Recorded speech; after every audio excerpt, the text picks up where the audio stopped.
Hello, and as the sun sets in western Indiana at the grassy knoll just west of Fillmore, Indiana, it's time for another edition of Elizabeth Burnt, This and That.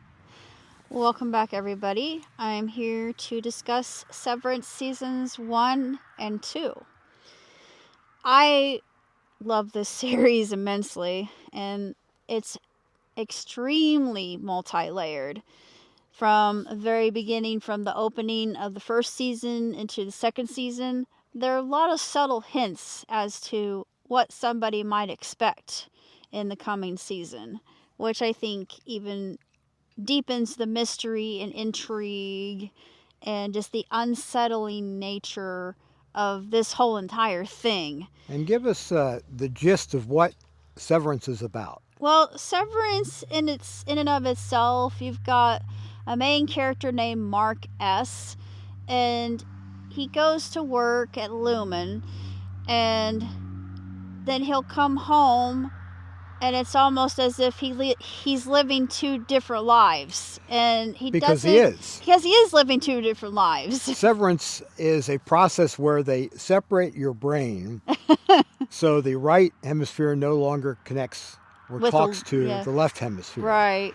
And the reason for that is you can go to work all night using one side of your brain, and when you leave the building, you go to the other side of your brain and live your normal life. Right. So in a sense, one side of the brain sleeps while the other side of the brain is productive, right. working for this company where you're solving these complicated and mystic symbols on a green phosphorus computer screen. Right.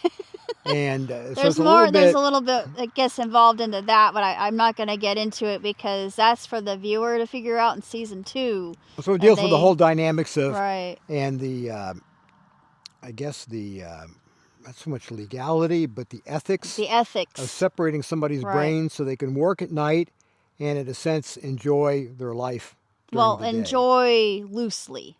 Because when you get into it, you feel, this is not freedom. This whole community, it's under the aegis of Lumen.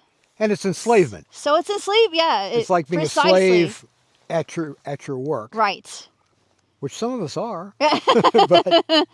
Which makes it sort of realistic. No, so you're not conscious of it. What happens in slave land stays in slave land. Right. You're not aware of it in your daytime consciousness. And one thing I absolutely just love about this are there are people online who have dissected and just sort of discussed the whole philosophy, theories, what might occur in the next season, which I'm actually really looking forward to because I didn't really realize this, but when I look back on it, I thought this has a lot of mirrors to many mythologies that I have read growing up, and many of them being Greek mythologies, if you're familiar.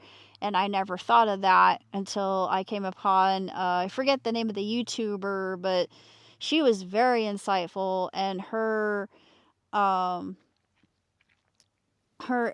research into that actually made perfect sense when I thought about it even deeper. Even the color scheme, when you go into the color scheme and why they use certain colors in certain scenarios in these workers' lives to evoke certain things, because they're shutting off that emotional sort of response or reactivity, and they're more logical, they're more analytical, they are more precise, that they're sterile, they're robots.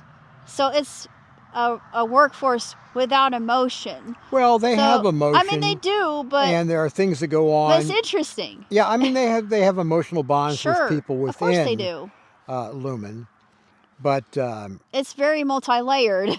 and their emotional reactions are somewhat different than what they would be on the outside world. Of course, but I noticed there are so many parallels between, say, Dante and Beatrice and Persephone and Hades, and you just can go into a lot of mythology here which I didn't really notice from the first watching, and then I looked into theory videos that just they dig deep and they go into that rabbit hole, which is where I really like to thrive.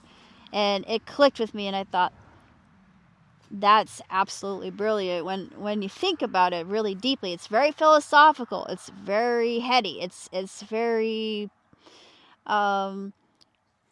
deep. It's deeper than what it seems, and I think there's probably more. There are things I probably have missed, but hopefully there's a third season since it did well. It's one of those shows you've got to watch. I in loved the first it. season. I love it. Give yourself maybe 3 I'm a episodes. philosopher. I live for this stuff. And you'll know if it's for you. Yeah, I'm into psychology, so when I'm watching all this, I'm thinking, well, there are certain reasons why characters do what they do, how they cooperate or have dissension among themselves or a rebellion, and it's just, to me, it's fascinating because just human beings in and of themselves are interesting to me, and that's probably why I enjoyed it so much. It's also terrifying in many aspects, but there's also sort of the darker humor aspect that I like, but we'll see what becomes of season 3. The sun has gone down. It's getting colder cold. out here. I Maybe give it 48 5. degrees. I give it 5 Let stars, me but peek at my watch. I don't know what you would give it. It is, I don't know what the temperature is. Cold. It's My watch chilly. says 51 degrees. It's chilly. It feels much colder than that. Feels like it's 40 something. But I don't know if I'm looking at temperature.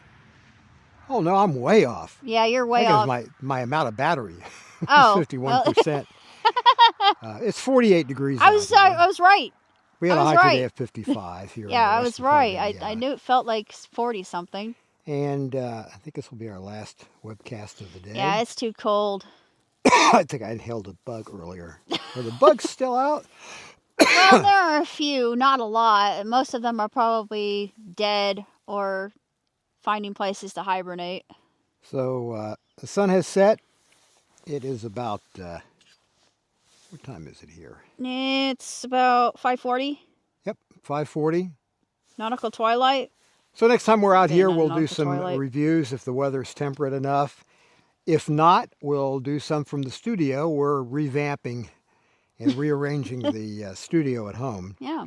and getting it set up for wintertime reviews so we can just sit down, flip a couple buttons, and Elizabeth can do a review. We'll probably, I hope this fall, do a live on Yeah, I hope we can do Facebook something or on YouTube our, or both. We Yeah. can do that from our our software in the radioactive studio. stuff would be interesting to Yeah, we collect gawk radioactive items. We've been away from that hobby for a while, kind of miss it. but we'll probably revisit that. But would have been a pretty sunset if we'd had some clouds. I think it's pretty even without clouds. I'll pan around to the sky here as we close out. Any idea what our next review is? Well, I'd like to talk about K-pop Demon Hunters. You haven't seen it, and you probably wouldn't be interested in it, but I just recently watched it, and it was everything I'd hoped it would be. Okay, well, remember that for the next one. I will. And from the grassy knoll, Take care, everybody.